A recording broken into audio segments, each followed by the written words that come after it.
کبھی نہ سوچا کہ بیت المقدس یہودیوں کے قبضے میں گیا کیوں، اور اس پر مسلمانوں نے کبھی غور نہ کیا کہ بیت المقدس کس ذات کے ہاتھ پر فتح ہوا تھا۔ آپ حضرات تاریخ پڑھتے نہیں، آپ کو تو صرف اتنا پتا ہے نا کہ نور جانے نئی فلم کون سی بنائی، تم قطبوں کی ابدال ہو، غوثوں کی اولاد ہو، نیک آدمی ہو، جنت کے ٹھیکیدار ہو، تمہارا تاریخ سے کیا واسطہ؟ بیت المقدس لڑائی کر کے فتح نہیں ہوا تھا، بیت المقدس کو فتح کرنے والا وہ جوان ہے جس کو محمد عربی صلی اللہ علیہ وسلم نے اللہ پاک سے جھولی پھیلا کر مانگ کے دیا تھا۔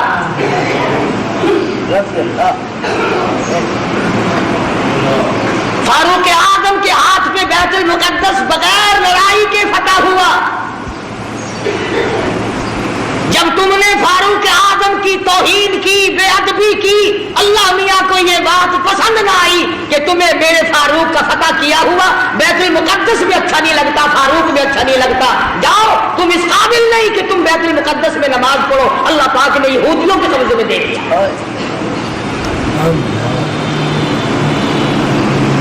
اور آج بھی جب تک تم فاروق اعظم کی غلامی نہیں کرو گے، بیت المقدس نہ تم لے سکتے نہ تمہارا باپ لے سکتا ہے۔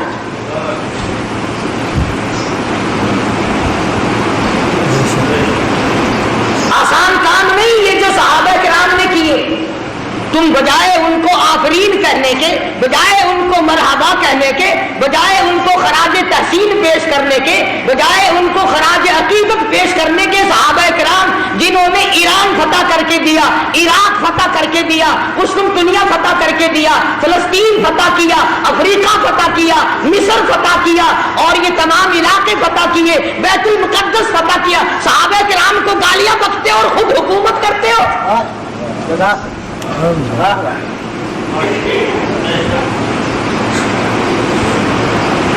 تم قائد اعظم کے آج تک احسان مند ہو کہ انہوں نے پاکستان بنایا، تم فاروق اعظم کے احسان مند کبھی نہ ہوئے کہ انہوں نے بیت المقدس فتح کر کے دیا۔ قرآن کریم صحابہ کرام کی عظمت بیان کرتا ہے، بار بار جگہ جگہ، کوئی صورت ایسی نہیں، کوئی پارا ایسا نہیں، کوئی جملہ ایسا نہیں جس میں صحابہ کرام کا اکرام نہ کیا گیا ہو، اور بار بار فرمایا او لوگو خبردار لا تسبوا اصحابی، او لوگو میری کالی کملی والے کے یاروں کو کچھ نہ کہو۔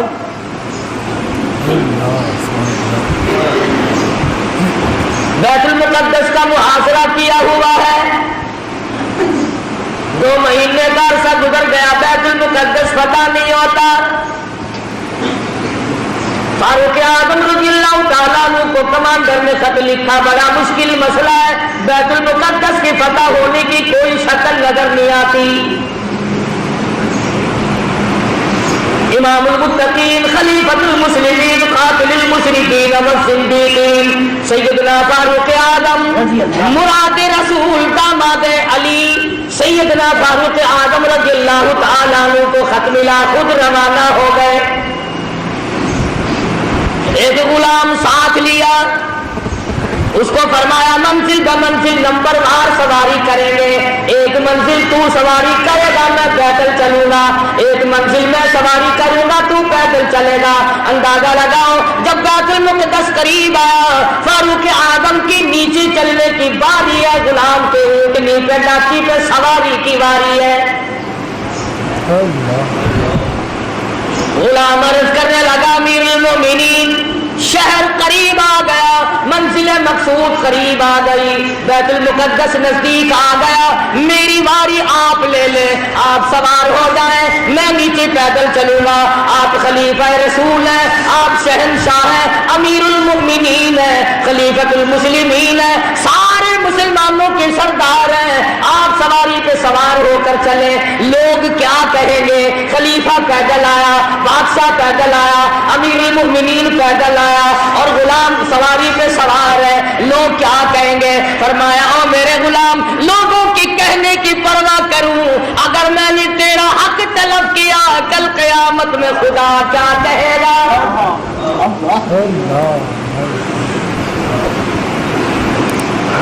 چنانچہ فاروق اعظم رضی اللہ تعالیٰ عنہ پیدل چل رہے ہیں، ادھر یہودی اپنی تورات کے ورقے پلٹ رہے ہیں، خبر ہے گرم آج ان کے آنے کی، خبر ہے گرم آج ان کے آنے کی، افسوس کہ میرے گھر میں بوریا نہ ہوا۔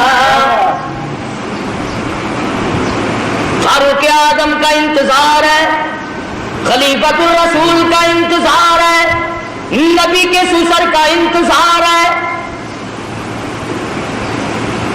ورقے پلٹ رہے ہیں، نشانیاں دیکھ رہے ہیں، تورات میں موجود ہے بیت المقدس کو فتح کرنے والا نیچے نیچے آئے گا، اس کا غلام سواری پہ سوار ہوگا۔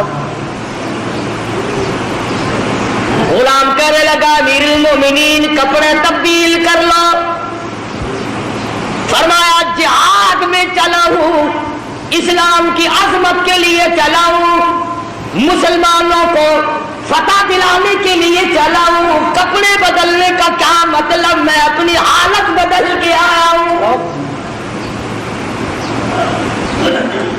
یہی تھے وہ لوگ جن کے بارے میں کہتا فنا فی اللہ کی تہ میں بقا کا راز مضمر ہے، جنہیں مرنا نہیں آتا انہیں جینا نہیں آتا۔ فاروق اعظم رضی اللہ تعالیٰ عنہ پیدل پیدل آ رہے ہیں، ہاتھ میں ڈاچی کی مہار پکڑی ہوئی ہے، غلام اوپر سوار ہے، تمام لوگ کوٹھوں پہ چڑھ کر دیکھ رہے ہیں، بیت المقدس کے یہودی، بڑے بڑے ان کے پادری، بڑے بڑے ان کے مولوی تورات لیے کھڑے ہیں، لباس کا نقشہ دیکھ رہے ہیں، سب سے بڑا یہودیوں کا مولوی آگے بڑھتا ہے، فاروق اعظم کے لباس کے پیوند گنتا ہے، 12 پیوند لگے ہوئے تھے، آگے بڑھ کر سلام کرتا ہے اور پوچھتا ہے کہ آپ مدینے سے تشریف لائے؟ فرمایا ہاں میں حاضر ہوا ہوں۔ پوچھا آپ کا نام؟ فرمایا مجھے عمر ابن خطاب کہتے ہیں۔ اور یہ ڈاچی پہ اونٹنی پہ سوار کون ہے؟ فرمایا یہ میرا غلام ہے۔ کہ غلام کو سوار کر کے کیوں لائے؟ فرمایا کہ منزل بمنزل نمبر وار سواری کرتے آئے ہیں۔ تو یہودیوں کا مولوی کہنے لگا کم سے کم ہمارے پاس پہنچتے پہنچتے تو آپ کو سوار ہو جانا چاہیے تھا، یہ لوگ کیا کہیں گے، یہ مخلوق کیا کہے گی، یہ غیر مسلم کیا کہیں گے، مسلمانوں کا یہ بادشاہ۔ فرمایا میں کسی کے کہنے کی وجہ سے اپنے انصاف کو نہیں بدل سکتا۔ یہودیوں کا مولوی آگے بڑھا اور کہنے لگا امیر المومنین یہ چابیاں لو بیت المقدس کی، ہم غلامی کے لیے تیار ہیں۔ ہم نے فیصلہ کر رکھا تھا جب تک فاروق نہ آئے بیت المقدس نہیں دیں گے۔ اور مسلمانوں جس کی شکل کو دیکھ کر بیت المقدس کھل گیا، جس کے لباس کو دیکھ کر بیت المقدس فتح ہو گیا، جس کے عدل و انصاف کو دیکھ کر بیت المقدس ملا، جب تم نے اس کو گالیاں بکی، جب تم نے اس کو خاصب کہا، جب تم نے اس کو صحابی رسول سے نکالا، جب تم نے نعوذ باللہ فاروق اعظم کو ظالم کہنا شروع کیا، اللہ میاں نے بیت المقدس چھین کر یہودیوں کے حوالے کر دیا۔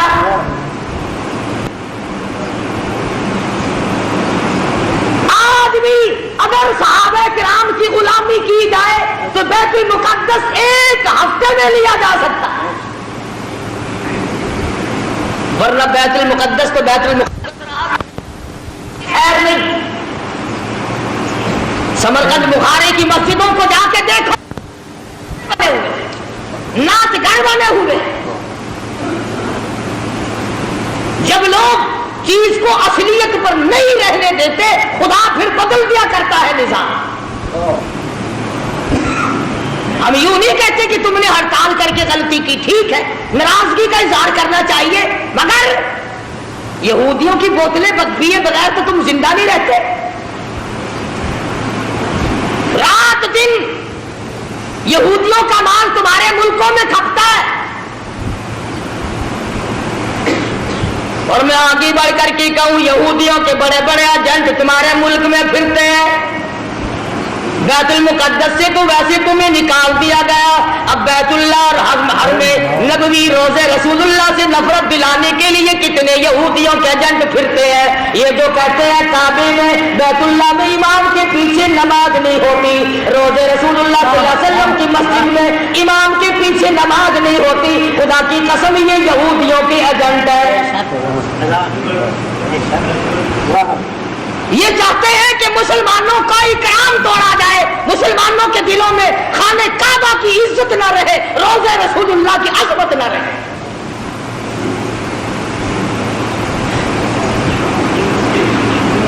آج اگر صحابہ کرام زندہ ہوتے کسی کی کیا مجال تھی کہ مسلمانوں کے ملک پر یا قبلہ اول پر یہودیوں کا قبضہ برقرار رہ جاتا.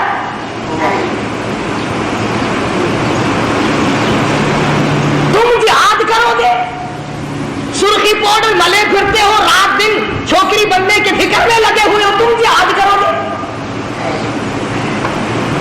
وہ تو صحابہ کرام کو اللہ پاک نے شرف بخشا تھا, نگاہ نبوت نے ان کو اتنا رنگ دیا تھا, وہ پہاڑ کو پہاڑ نہیں سمجھتے تھے, دریا کو دریا نہیں سمجھتے تھے, سمندر کو سمندر نہیں سمجھتے تھے.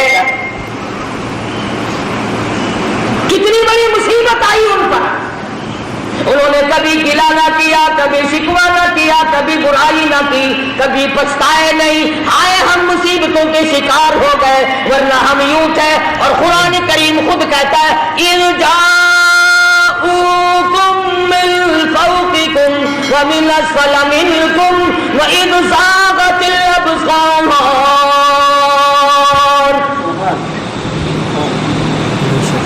قرآن کریم خود کہتا ہے, صحابہ کرام کو کہتا ہے کہ تمہارے دلوں میں سانس اٹک گئے تھے, میں نے تمہاری مدد کی.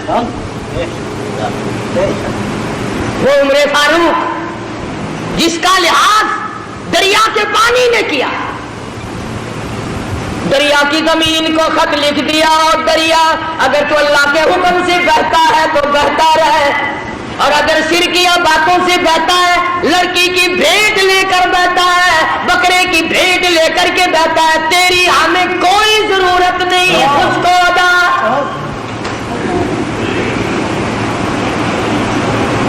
تو تو شرک کر کے بیٹے مانگتا ہے, تو تو شرک کر کے کھیتی مانگتا ہے, شرک کر کے مقدمے میں جیتنا چاہتا ہے. فاروق اعظم فرماتے ہیں اگر تو بکرے کی بھیٹ لے کر پانی چلاتا ہے, اگر تو لڑکی کی بھیٹ لے کر رواں دواں ہوتا, خبردار تیری کوئی ضرورت نہیں. اور اگر اللہ کے حکم سے بہتا ہے تو بہتا رہے, اگر اس کے خلاف کیا خبردار میں تجھے سزا دوں گا. فاروق کہتا ہے دریا کو سزا دوں گا. خط لے جا کر دریا کی زمین میں دفن کر دیا. 1400 سال گزر گئے, آج تک اس دریا کی زمین میں سورج کا بو نہیں لگا. کتنا بڑا اکرام ہے سیدنا فاروق اعظم رضی اللہ تعالیٰ عنہ. لوگ آئے, آتش فشاں پہاڑ سے لاوا نکلا, آگ نکل رہی ہے, بستیوں کو جلاتی جلاتی چل رہی ہے.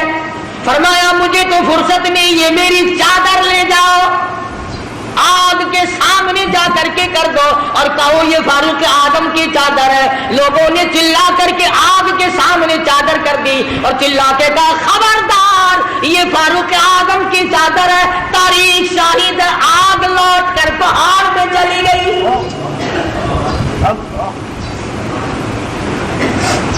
آگ نے احترام کیا, آگ نے احترام کیا, دریا نے احترام اور احترام کیا. آج مسلمان کچھ تو دشمنی کرتے ہیں اور کچھ ان سے چند ٹکے وصول کرنے کے لیے فاروق اعظم کا نام لیتے ہوئے ڈرتے ہیں. فاروق کا نام آئے گا پھر 4 پیسے کون دے گا؟ اور میں کہتا ہوں 4 پیسے تیرے کب تک چلیں گے؟ کمتر مرحوم بڑی اچھی بات کہتا, جدو قاسم ہوسی کا سلوتے محبوب حق تعالی, جدو قاسم ہو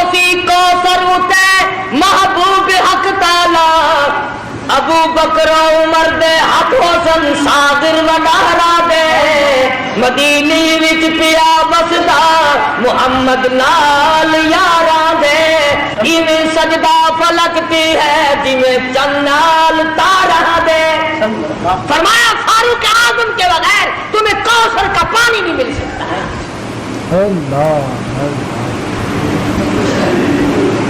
سیدنا فاروق اعظم رضی اللہ تعالیٰ عنہ زمین پہ کھڑے زمین میں زلزلہ آیا زمین پہ کوڑا مارا اس کو تو ٹھہر جا تجھ پہ فاروق موجود ہے تجھے ہلنے کی اجازت نہیں کوڑا مارا زمین ساکت ہو گئی فاروق اعظم سے زمین لرز گئی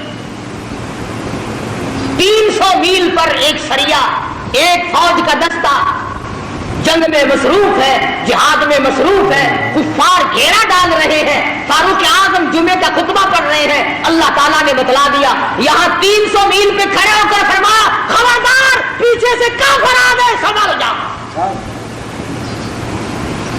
یوں لکھا ہے کہ لوگوں نے آواز ایسی سنی جیسے ہمارے سر پہ بول رہے ہیں ہوا نے غلامی کی جس کی غلامی ہوا کرے جس کی غلامی زمین کرے جس کی غلامی آگ کرے جس کی غلامی دریا کا پانی کرے آؤ آج تم بھی غلامی کرو پھر میں دیکھوں بیت المقدس یہودی کیسے رکھتے ہیں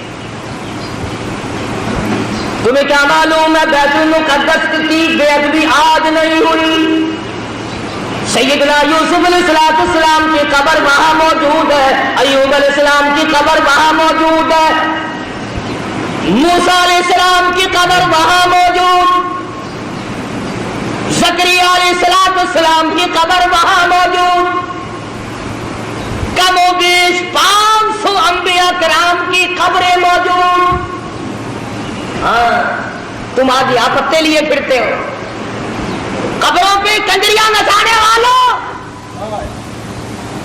اللہ کے ولیوں کی قبروں پہ ٹھیکر لگانے والوں جوا کھیلنے والوں شراب کا دور چلانے والوں آؤ سبق لو جب انبیاء کرام کی قبروں کی توہین ہوئی تو یہودی ملک پہ چھا گئے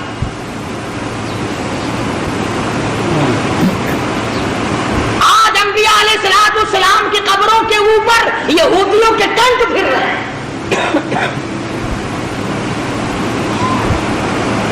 بے ادب ہو گئی قوم نہ صحابہ کا ادب نہ انبیاء کرام کا ادب نہ اللہ والوں کا ادب نہ علماء کا ادب نہ قرآن کا ادب ساری چیزوں سے بیدار ہو گئے وہ تو صحابہ کرام تھے حضور اکرم صلی اللہ تعالی علیہ وسلم کی ایک ایک ناخون ایک ایک بال ایک ایک قطرے پانی کی قدر کی اللہ اکبر آپ صلی اللہ علیہ وسلم نے سینگیاں لگوائی سینگیوں میں خون نکلا ایک برتن میں جمع کر کے ایک صحابی کو دے دیا فرمایا کسی ایسی جگہ پھینک کے آؤ جہاں کسی کا پیر نہ ہو بے ادبی نہ ہو نبوت کا خون ہے امام الانبیاء کا لہو ہے صحابی گیا اور جلدی سے واپس آ گیا آپ صلی اللہ علیہ وسلم نے فرمایا ڈالا ہے کہ جی ہاں جلدی آ گیا کہ ایسی جگہ تو نے ڈال کا جہاں کسی کا پیر آئے عرض کرنے لگا میرے آقا ایسی جگہ ڈال کے آیا ہوں کسی کا پیر تو کیا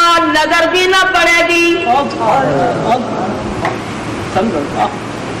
میں تو ایسی جگہ ڈال کے آیا ہوں کسی کا پیر تو کیا نظر بھی کسی کی نہیں پڑے گی فرمایا ایسا کہاں ڈال دیا عرض کرنے لگا میرے آقا میں نے تو پی لیا کالی کمری والے کا لہو زمین پہ پھینکو فرمایا جا 7 پشتوں پہ دوزخ حرام ہو گئی انہوں نے تو ایک ایک چیز کی قدر کی اور آج تجھے سوائے اپنے پیٹ کے دھندے کے یا اپنی عزت کے صحابہ کی عزت پہ تو نہیں بڑھتا صحابہ کرام کی ناموز پہ چند ٹکے خرچ کرنے کو تیار نہیں نہ تم خرچ کرتے ہو نہ مولوی تمہیں بتاتے ہیں صحابہ کرام کی تعریف کیوں سنائیں ہر مہینے تمہیں کہیں گے آؤ 11ویں دو کبھی یوں بھی کہا کیا فاروق اعظم رضی اللہ تعالیٰ عنہ کو اصال ثواب کریں گے. جس نے 22 میل 22 لاکھ مربع میل کی حکمرانی کی جو نبی نے جھولی پھیلا کر مانگ کے لیا تھا. اور آپ صلی اللہ علیہ وسلم نے فرمایا جس راہ سے فاروق گزر جائے شیطان کا اس راہ سے گزر نہیں ہوتا. اتنا بڑا جلیل القدر صحابی ہے سیدنا فاروق اعظم جس نے روح زمین پر وہ انصاف کر کے دکھایا. قیامت تو آ سکتی ہے فاروق کے انصاف کو کوئی قید نہیں کر سکتا. میں تمہیں بیت المقدس لینے کا راستہ بتلا رہا ہوں اگر لینا ہو اور اگر یوں جھک مارنی ہے پھر تمہاری مرضی. فلاں شہر میں بھی ہڑتال ہوئی فلاں شہر میں بھی ہڑتال ہوئی فلاں جگہ گاڑی کھڑی ہوگی فلاں جگہ ہوائی جہاز کھڑا ہو گیا. ٹھیک ہے ہمیں اس سے انکار نہیں. مجاہد بنو فوجی تیاری کرو ہر نوجوان مجاہد بنے فوجی ٹریننگ لے ورنہ یہودی تمہیں مٹانے کے تمام سازشیں بنائے بیٹھے. یہودیوں کو پتہ چل گیا تمہارا کہ یہ تو عورتوں کا جہاد کرتے ہیں ایمان اور اسلام کا جہاد نہیں کرتے. جو کماؤ گے وہ عورتوں پہ خرچ ہوگا. انہی کے سوٹ پورے نہیں ہوتے انہی کے جوتے پورے نہیں ہوتے انہی کے خرچے پورے نہیں. پوچھتا ہوں لوگوں بتاؤ پورے سال کی کمائی کا حساب بتاؤ کتنا تم نے اپنے اوپر خرچ کیا کتنا تم نے اپنی بیوی بچوں پہ خرچ کیا کتنا تم نے مقدمہ بازی پہ خرچ کیا کتنا تم نے اپنے گھر پہ خرچ کیا. اور اللہ کا محبوب محمد عربی صلی اللہ علیہ وسلم تم سے پوچھتا ہوں میرا کلمہ پڑھنے والوں آؤ مجھ پر میرے صحابہ پہ تیرا کتنا خرچ ہوا. کیا خرچ ہوا ہے تمہارا میدان میں آ کر کے بتلا. آپ صلی اللہ علیہ وسلم نے تو ایسی جماعت تیار کی تھی کہ معذور بھی پیچھے نہ رہے محتاج